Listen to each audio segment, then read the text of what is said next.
उन्हाळा म्हटलं की लहान मुलांना पोहण्याची खूप आशा असते. तसंच आरव आणि श्री गेलेले विहिरीमध्ये पोहायला.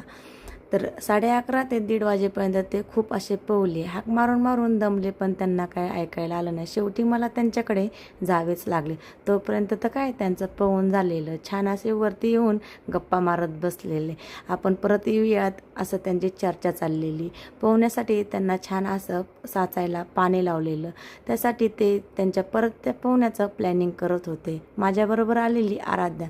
तर मी त्यांना सगळ्यांना घेऊन घरी गेले आणि घरी गेल्यानंतर काय सगळे मिळून छान असे वडापावच्या पार्टीला बसले.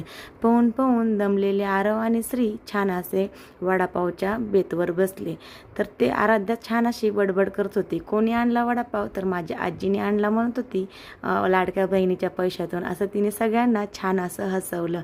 अशी आराध्या सगळ्यांना हसवत असते. आणि पोहून दमलेले आरव आणि श्रीनी छान असा वडापावचा आस्वाद घेतला. कसा वाटला व्हिडिओ कमेंट करून नक्की सांगा. आणि असेच नवीन नवीन व्हिडिओ पाहण्यासाठी चॅनलला लाईक करा, शेअर करा, कमेंट करा आणि सबस्क्राईब करा.